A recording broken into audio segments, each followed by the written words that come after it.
عبادات کی قبولیت کا جو دار و مدار ہے وہ چند شرطوں پر ہے،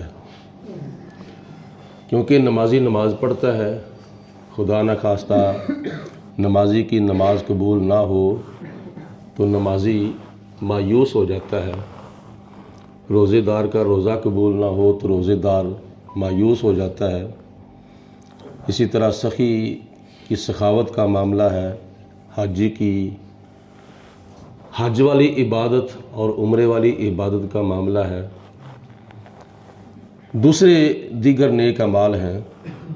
تو یہ سارے اعمال کی قبولیت کا جو دار و مدار ہے اس کی چند شرطیں ہیں، اور پہلی شرط ہے رزق حلال۔ لقمہ حرام کھانے سے حضور علیہ الصلوۃ والسلام نے فرمایا کہ 40 دن تک دعا قبول نہیں ہوتی، اور اپنے آپ کو مستجاب الدعوات بنانے کے لیے نبی پاک علیہ السلام نے فرمایا کہ لقمہ حلال اختیار کیا جائے۔ اور نیک اعمال کی قبولیت کا جو دار و مدار ہے اس کی دوسری شرط ہے طہارت، پاکیزگی۔ جیسے نماز سے پہلے اللہ پاک نے فرمایا کہ اگر تمہاری اوپر غسل فرض ہے تو غسل کرو، اگر غسل کیا ہوا ہے تو اس کے بعد پھر وضو کرو۔ پانی کی عدم موجودگی میں تیمم کر کے بھی نماز پڑھی جا سکتی ہے، اور جس طرح ظاہری طہارت ضروری ہے اس طرح باطنی طہارت بھی ضروری ہے۔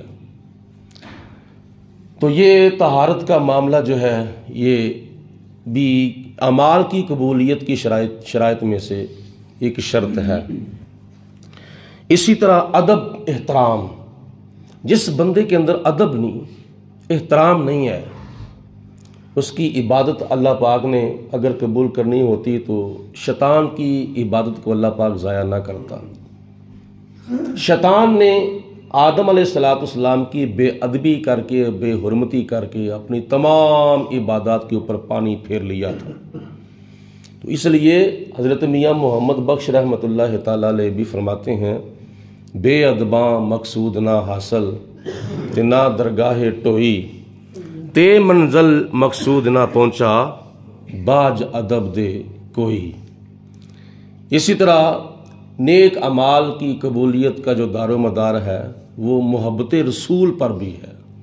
حضور علیہ الصلوۃ والسلام کی محبت کے بغیر بندہ نماز پڑھے تو نماز ٹکر ہے، حضور کی محبت کے بغیر بندہ روزہ رکھے تو سوائے بھوک اور پیاس کے کچھ بھی حاصل نہیں ہوتا۔ حضور کی محبت کے بغیر اگر کوئی حج کرتا ہے، عمرہ کرتا ہے تو سوائے سیر و تفریح کے کچھ بھی حاصل نہیں ہوتا۔ حضور کی محبت کے بغیر اگر کوئی زکوٰۃ دیتا ہے تو زکوٰۃ کو ایک ٹیکس سمجھا جائے گا۔ تو اس لیے یہ سب کچھ فضول ہوگا اگر حضور کی محبت نہیں ہوگی۔ اگر حضور علیہ الصلوۃ والسلام کی سچی محبت ہے تو یہ سب کچھ کمال ہوگا۔ اسی طرح اخلاص بھی ایک شرط ہے۔ عبادات الہی کی قبولیت کے لیے کیا نام ہے، اخلاص بھی ضروری ہے۔ اخلاص کا مطلب ہوتا ہے بندہ مخلص ہو کے اللہ کی عبادت کرے، اور ریاکاری کی عبادت اللہ کی بارگاہ میں قبول نہیں ہوتی۔ بس بندہ اللہ تعالیٰ کی ذات کی رضا حاصل کرنے کے لیے، اللہ تعالیٰ کی خوشنودی حاصل کرنے کے لیے نیک اعمال کرے گا تو اللہ پاک قبول فرمائے گا۔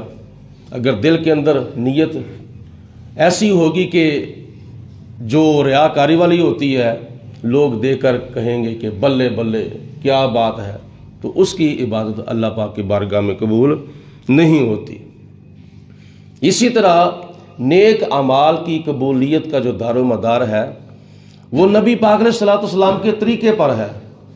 اپنی مرضی کی نماز بندہ پڑھے تو نماز قبول نہیں ہے، اپنی مرضی کا حج کرے، اپنی مرضی کی خیرات، زکوٰۃ، نیک اعمال کرے اپنی مرضی سے، تو پھر یہ تیری مرضی ہے، اللہ رسول کی مرضی تو نہ پھر ہوئی۔ ان کے اندر اللہ پاک کی رضا اور نبی پاک علیہ الصلوۃ والسلام کی رضا کا بہت عمل دخل ہے۔ تو جس طرح بندہ خدا کو راضی کرنا چاہتا ہے تو پھر اس کے دل کے اندر جو نیت ہے نا، وہ نیت جو ہے وہ بڑی اچھی ہونی چاہیے اور سچی ہونی چاہیے، اور خدا تعالیٰ کی رضا کے لیے نیکی کی جائے۔ مثال کے طور پر یہ جنازہ پڑھا جاتا ہے تو یہ سارے لوگ صرف اور صرف جنازہ اللہ تعالیٰ کی رضا کے لیے پڑھتے ہیں؟ اکثر لوگ ایسے ہوتے ہیں کہ ان کا مقصد رضا خدا کی رضا نہیں ہوتا، ان کا مقصد ہوتا ہے کہ دنیا ہمیں دیکھے، لوگ ہمیں دیکھیں، گھر والے ہمیں دیکھیں۔ تو یہ اس طرح کی نیت ٹھیک نہیں ہے۔ تو نبی پاک علیہ الصلوۃ والسلام کا طریقہ کیا ہے؟ نماز ایسے پڑھو، رکوع ایسے کرو، سجدہ ایسے کرو، اور قعدہ ایسے کرو، سلام ایسے پھیرو، تلاوت ایسے کرو، حج ایسے کرو۔ نبی پاک علیہ الصلوۃ والسلام نے ساری عبادت کے طریقہ کار ہمیں حدیث پاک میں بیان فرمائے ہیں، بلکہ یہ جتنی بھی خدا تعالیٰ کی عبادات ہیں نا، یہ عبادات خدا ہے اور طریقہ مصطفیٰ ہے۔ نبی پاک علیہ الصلوۃ والسلام کے طریقے کے بغیر اللہ تعالیٰ کی عبادت اللہ کی بارگاہ میں قبولیت کا درجہ حاصل نہیں کرتی۔ بس اپنی مرضی کو نظر انداز کر دو، اللہ رسول کی رضا کو مد نظر رکھو۔ تو یہ چند شرائط ہیں، یہ میں پھر دہرا دیتا ہوں، یہ اپنے اندر مکمل طور پر پیدا کرنے کی کوشش کریں۔ عبادات الہی اور نیک اعمال کی قبولیت کا جو دار و مدار ہے وہ رزق حلال پر ہے، اور طہارت و پاکیزگی پر ہے، ادب و احترام پر ہے، اور نبی پاک علیہ الصلوۃ والسلام کی محبت پر ہے، اور اخلاص پر ہے، اور نبی پاک علیہ الصلوۃ والسلام کے طریقے پر ہے۔ یہ چند الفاظ ہیں، یہ صرف ایسے سمجھو کہ صرف اشارہ ہے۔ اگر ایک ایک شرط کو تفصیل کے ساتھ بیان کیا جائے تو یہ ایک ایک تقریر ہے۔ تو بہرحال وقت کی نزاکت مد نظر ہے، یہ صبح کے ٹائم بھی وقت پورا ہوتا ہے، خطبہ جمعہ کے موقع پر بھی ٹائم پورا ہوتا ہے، تو اگر جتنا ہمیں سبق ملتا ہے ہم اتنا ہی یاد کر کے اس کے اوپر عمل کریں تو پھر بھی دنیا اور آخرت کی کافی حد تک بندہ کامیابی حاصل کر سکتا ہے۔ اللہ پاک ہم سب کو پہلے نمبر پر نیک اعمال کرنے کی توفیق دے، اور دوسرے نمبر پر نیک اعمال ایسے کیے جائیں کہ جیسے اللہ پاک کی ذات قبول و منظور فرمائے۔ یہ دیکھو نا، جس طرح آگے اللہ تعالیٰ خیر فرمائے، رمضان شریف کا مہینہ آ رہا ہے، تو رمضان شریف کے مہینے کے اندر کثرت کے ساتھ لوگ عبادت کرتے ہیں، اور ان میں سے دو عبادات جو ہیں وہ نمایاں طور پر ہوتی ہیں، ایک 5 وقت کی نماز اور دوسرے نمبر پر روزہ۔ تو نماز تو سارا سال ہی فرض ہے، تو روزہ جو ہے یہ صرف اور صرف رمضان شریف کے مہینے کے اندر فرض ہے۔ تو حضور علیہ الصلوۃ والسلام نے فرمایا کہ روزے اتنی دیر تک زمین و آسمان کے درمیان معلق رہتے ہیں جتنی دیر تک روزے دار جو ہے وہ صدقہ فطر نہ ادا کرے گا۔ یعنی روزے کی جو قبولیت کا دار و مدار ہے وہ صدقہ فطر پر ہے۔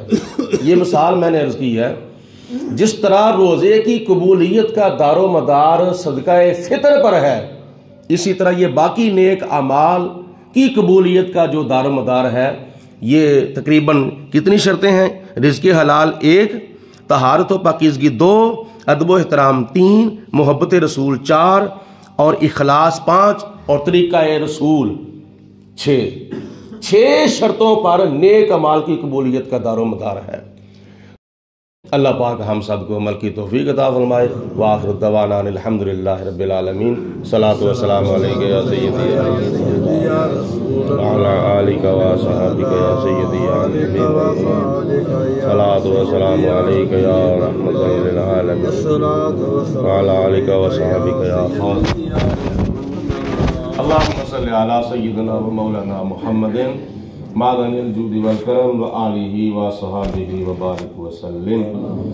اللہم ربنا انزل علینا مائدۃ من السماء تکون لنا عیدا لأولنا وآخرنا وآیۃ منک وارزقنا وانت خیر الرازقین۔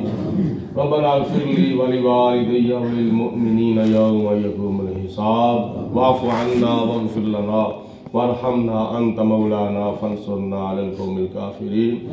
الہی ہم تیرے گنہگار بندے تیری بارگاہ میں حاضر ہیں، اپنے پیارے حبیب علیہ الصلوۃ والسلام کے توسل سے ہماری نماز فجر ادا کی ہوئی اپنی بارگاہ میں قبول منظور فرما، جو کچھ ہم نے سیکھا سکھایا سمجھا سمجھایا یاد رکھنے کی اس پر عمل کرنے کی توفیق عطا فرما، مرتے وقت کلمہ پڑھنا نصیب فرما، زندگی شان کی عطا فرما، موت ایمان کی عطا فرما، یہ دنیا کی چند روزہ زندگی ہمیں عبادت کی عطا فرما، اس کے بعد موت شہادت کی عطا فرما۔